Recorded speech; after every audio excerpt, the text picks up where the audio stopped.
First, let's start with this case. I, 22-year-old female, currently live with my parents, both in their late 50s, while finishing my final year of university, studying aerospace engineering. I've been saving up and plan to move out by the end of next year, but the living situation has become unbearable for me. 2 months ago, my grandmother had surgery. The original plan was for her to stay with us and alternate between our house and her other son's home until she recovered. However, that hasn't happened. While her physical health is good, her dementia has worsened significantly since the surgery. Now, she is no longer fit to live alone, and my father has unilaterally decided that she will stay with us permanently. If there were no other options, I would accept the situation. However, my grandmother has another son and a brother who have both refused to share the responsibility of her care, knowing my father is willing to shoulder it alone. Additionally, we can afford to place her in a nursing home where she would receive professional care, but my father refuses. His reasoning? My mom is a stay-at-home mom, so the burden falls entirely on her, and by extension, on me. This has put an incredible strain on my mother. When she isn't caring for her own mother, who can't afford a nursing home, she's looking after my father's household. He works odd hours and barely helps. Even when he's home, he avoids responsibilities. For example, this morning, instead of helping with tasks like washing my grandmother's clothes and bed sheets or helping her bathe, he decided to join me at the gym, leaving all the work to my mom. I've decided not to take on the responsibility of caring for my grandmother because I want to focus on my studies. There are other options available, and I refuse to accept that caregiving should automatically fall on the women in the family. My father is unhappy with my decision and has tried to shame me into complying, but I'm standing my ground. Unfortunately, this has put even more pressure on my mother, as my father expects her to make up for what I don't do.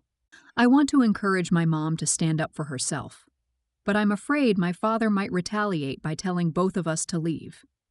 She hasn't worked in 20 years, so leaving would be extremely difficult for her. Am I being unreasonable for refusing to take on the responsibility of caring for my grandmother, even if it's causing more tension in my parents' marriage? Let's start judging. NTA. They need to hire an additional helper to come in and relieve your mom, so she is not the constant caregiver. NTA. But you need to help your mom out because she doesn't seem to have your fortitude. I advise trying to play dumb at first. Assume he'd be doing those things because of course he'd be taking care of his mother. Example. He decides to tag along to the gym with you. Okay, great. I'd love the company. I'll wait so you can take care of your mom's laundries, etc. first. Let me know when you're ready. Hey Dad, Mom and I are going out to grab some lunch, groceries, etc. Don't forget your mom needs XYZ at 3 today, before bed, etc. Hey Dad, your mom needs XYZ. I'll do ABC unrelated chore, ideally one that's already your job, so that you can do XYZ for her. Always phrase it as your mom to reinforce who she is to him. Be specific about what chores need doing. Bonus points if you can work in, I know Mom is exhausted from taking care of her mom today. Hey, how is your mom doing with XYZ? But you gotta say it with a smile, like obviously your awesome dad would do this for his own mom. Of course, if that fails, you'll have to be direct, but this might give him a face-saving out, and hopefully realize how much work it is. Good luck. NTA, it's an easy decision for your father to make when none of the consequences fall on him. I suggest being upfront with your parents. Try to have a discussion when there's a calm moment.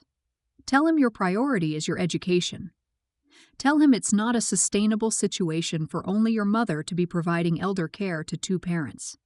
He can step up and help, he can hire help, he can admit her to an appropriate facility. Grandmother's extended family can visit her there and contribute to the finances. Your mother has more power than she realizes because she is doing all the caretaking. Perhaps if she hears you calmly advocating for better management, she will start advocating for herself. So stay firm in your decision to not take on a burdensome amount of care for your grandmother. Prioritize your education. If you don't cooperate with your father's plan, hopefully your mother will learn by example and put her foot down. Next up, I, 21-year-old female, have an older sister, 34-year-old female, who is a single parent to my 6-year-old nephew. She has a well-paying job but is terrible with managing her finances. She constantly spends money eating out, going to expensive concerts, going dancing, and buying new things for herself. 9 years ago, my sister bought a house, and our mom gave her the money for the down payment with the agreement that our mom would live with her. Since then, our mom has covered a significant portion of household expenses, including house insurance, phone bills, gas, car insurance, groceries, and pet supplies. However, she does not pay rent. The mortgage is very affordable based on my sister's income. On top of that, our mom helps tremendously with my nephew. She cooks, cleans, does laundry, and buys groceries, so my nephew always has food.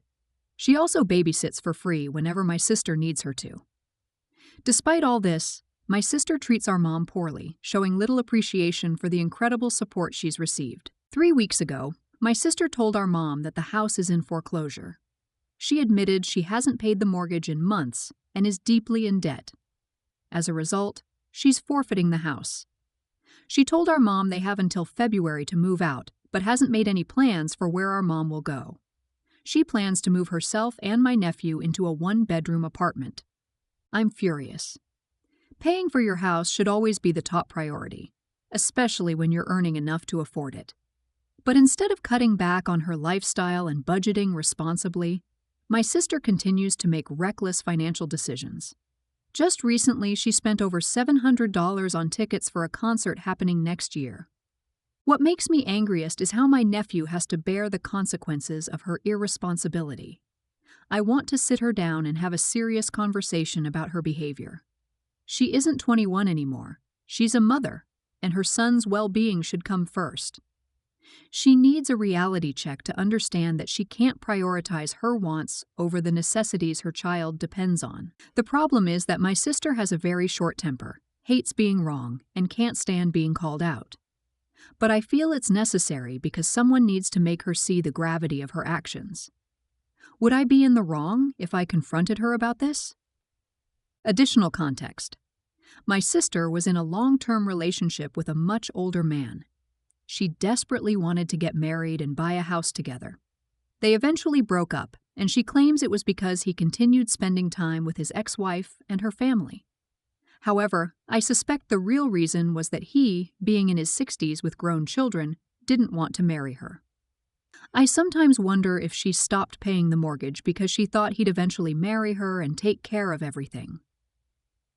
Let's start judging. NTA. Normally, I would say that you shouldn't get involved in a situation like this, but what your sister did is going to get your mother evicted also, as well as the fact that your sister's actions cost your mother a lot of money in terms of the money she gave her for the down payment, which is now lost. And she also has a child, which is her absolute first priority, not going out to concerts or out to eat. Now, from what you said, I don't think confronting your sister will do any good. But you never know. There is a very small chance it might. Especially she needs to hear that her actions have consequences for people other than just herself. What is your mother's plan? Could she take over the mortgage and do the back payments and become full owner? Considering she put down the down payment, she may have put more money into this house than your sister did with the monthly mortgage payments, the ones she actually did make. Lol. You are not the hole at all to try to have a conversation with your sister. You probably need to plan some kind of strategy because it sounds like going in strong will just make her blow up and shut down and shut you out. If it was just her, you could just let her crash and burn. But I totally get you care about your nephew. And mother, too, of course. I'd probably start by asking questions from a genuine place of concern for your sister's financial health, mental health. Suggest you sit down with her now, or some other occasion, to look at her finances together, and make a plan together. If she doesn't want your help, you could look for resources that she might be open to using, such as a financial literacy drop-in kind of thing from the local government or a local charity. Maybe there's a basic financial literacy course you could offer to pay for her to go on. Best of luck, but your help may not be welcome. Don't waste your energy. Be there for your mom, in whatever capacity you can. If your sister get herself into more financial trouble once she's out on her own, then take the opportunity to give her your 2 cents. Next up, for the past 3 years since our split, my son's 6M father has been mediocre at best. There's been a lot of drama, and he disappeared completely for 2 of those years. Early on, I filed for child support so I could qualify for state assistance. I've always worked and was the primary breadwinner when we were together. He rarely pays child support actively. He's a job hopper, though I'm not sure if it's to avoid paying child support or just a poor work ethic. It could be either. The only time I've received child support was during tax season when it was garnished or when the government intercepted his stimulus checks in 2020. There was also a short period when he held a job and payments were automatic. Recently, he was summoned to court for unpaid child support and didn't show up. Now, there's a warrant for his arrest, and he needs to come up with $1,500 to avoid jail time. He didn't know about the warrant until I received a letter and warned him to be careful. I don't wish him harm and have tried my best to encourage his relationship with our son. I've driven back and forth, shared time willingly, and invited him to extracurricular activities. I never bring up unpaid support because I've managed to be independent. I'm frugal, responsible, and willing to work hard to provide for my son without his help. I even called child support on his behalf to ask about options. They said the only way the warrant could be dropped was if I dropped child support entirely or lowered payments, giving them grounds to argue for leniency, though there were no guarantees. I thought about it for a few days and decided to say no.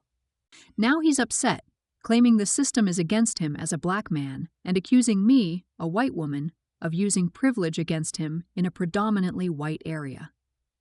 He blames me for getting him in trouble, saying our son is happy and doesn't lack for anything.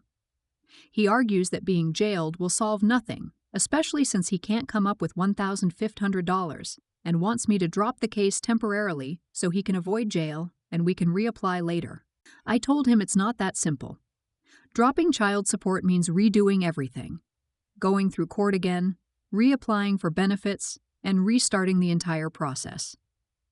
I also pointed out that our son is happy and has everything he needs because I work hard to make it happen, juggling 2 jobs, after-school care, and sports.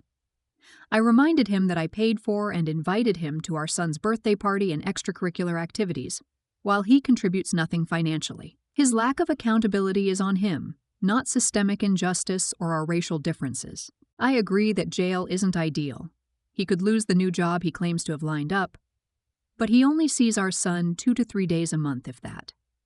He wants to swoop in when convenient without taking on any real responsibility. Just because I don't need the child support doesn't mean I'm not entitled to it, right? Am I the bad guy here for refusing to drop the case? Let's start judging. It's simple. You're not letting him go to jail. He put himself in the position to go to jail. The only way I would disagree was if he was an active father, and him being in jail will affect his son. Hopefully this CSN be a wake-up call. You are 100% entitled to child support, and your son's father made his choice. This is a deadbeat dad issue and has nothing to do with racial bias. The system sucks. He should really just have a penalty and not be jailed, as that solves nothing. You didn't make the system, though, and you can go to the hearing and explain that jail doesn't solve anything, but the decision sits with the judge.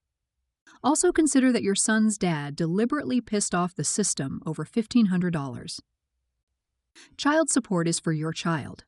Your child deserves to grow up in a household with a financial cushion and enough reserves to save for emergencies in college. Your child deserves the child support. He's asking you to scam the system. Don't become a scammer just because a scammer pressures you. Take the pressure off yourself and trust the state to determine what your ex can or should contribute.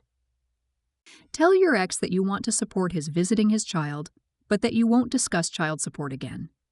If he brings it up, you'll hang up each time. Prepare to practice over and over. Don't hold yourself responsible for his failures to parent, to work, or to stay out of jail. He is the master of his fate, not you. Next up, my mother-in-law and I used to have a great relationship. About a month ago, however, she and my husband got into an argument.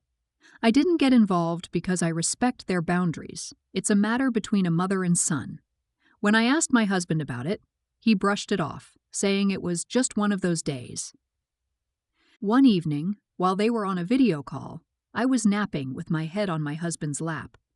I woke up to raised voices and could hear my mother-in-law shouting through the call. They were speaking a mix of Arabic and Swedish, which I only understand a little of. From what I could gather, she was yelling about my nationality and even mentioned my name. I couldn't understand why I was being dragged into their argument.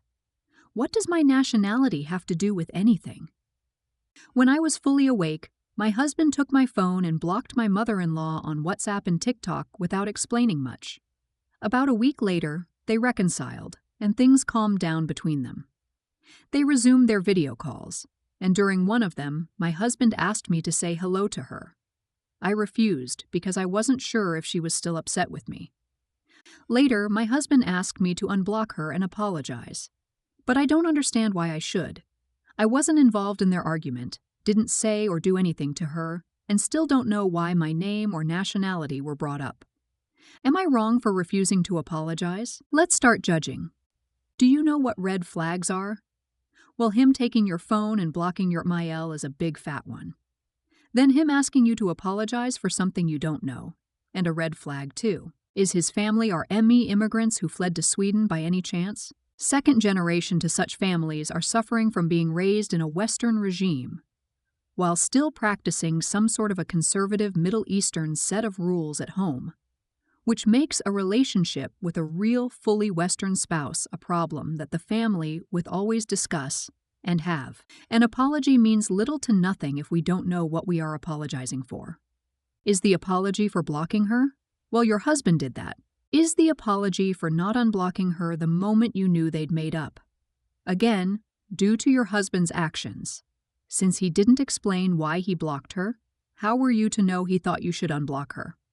Is the apology for not saying hi and actually refusing to in her hearing, given she was on the video call at the time? Well, this you could have done. A simple hi could have been followed by either you going back to what you were doing, or you having an actual conversation with her that established whether she was upset with you. Your husband should have arguments involving you and not tell you about them, and then make final decisions about how you should react to those arguments. I suggest you do not ignore this conversation. You should talk to him and tell him everything about what happened. Then, talk about him taking your phone and blocking your mother-in-law.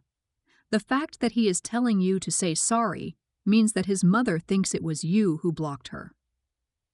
Your husband is putting you in a position where you could end up fighting with your mother-in-law, and you don't even know why. If this situation comes to fruition and he is nowhere to be found to defend you, you will be stuck in a fight with your mother-in-law and won't know how things got there. It would be best if you told your husband not to put you in compromising positions like this with anyone ever again. He must know this behavior is unacceptable because it could one day put you in danger. I say this because people's behavior can transfer to other aspects of their lives. So this could happen with a friend, cousin, child, etc. Remember what makes a good marriage last, not ignoring the red flags and addressing them when you see them, and then you both work to learn, grow, and correct those behaviors and become better for each other.